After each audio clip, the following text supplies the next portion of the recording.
European leaders rallied behind Ukrainian President Volodymyr Zelensky on Friday after his tense confrontation with U.S. President Donald Trump and Vice President J.D. Vance at the White House. Within hours, presidents and prime ministers from across Europe took to social media to express their support for Ukraine in its ongoing fight against Russia's invasion.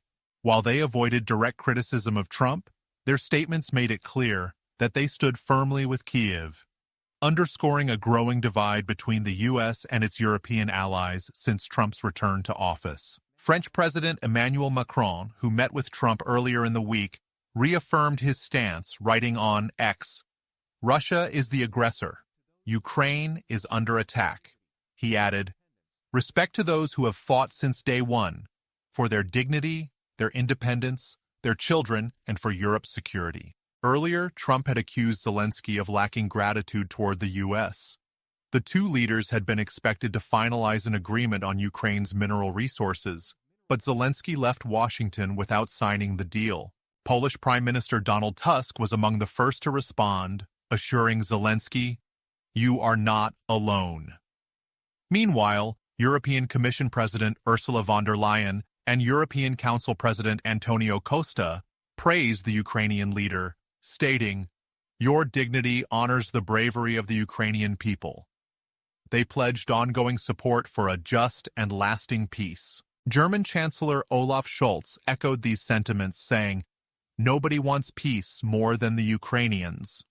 Friedrich Merz, the conservative leader likely to succeed Scholz after his party's recent election victory, warned, "We must never confuse the aggressor and the victim in this terrible war."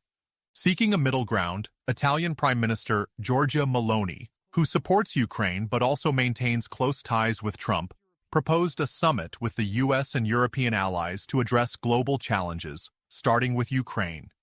"Every division within the West weakens us and strengthens those who wish to see our civilization decline," she stated. However, European Union Foreign Policy Chief Kaja Kallas took a more direct approach, suggesting that Washington was no longer fit to lead the free world. Today, it became clear that the free world needs a new leader.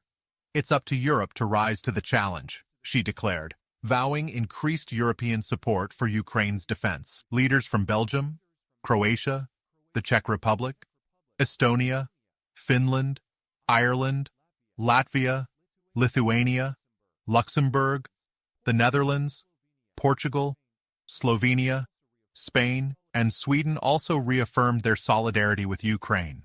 In contrast, Hungarian Prime Minister Viktor Orbán, a staunch Trump ally, sided with the U.S. president.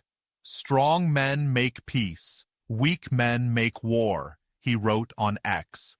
Today, President Donald Trump bravely stood for peace, even if many found it hard to accept. Thank you, Mr. President. This wave of European responses underscores the widening rift between the U.S. and its allies over the war in Ukraine.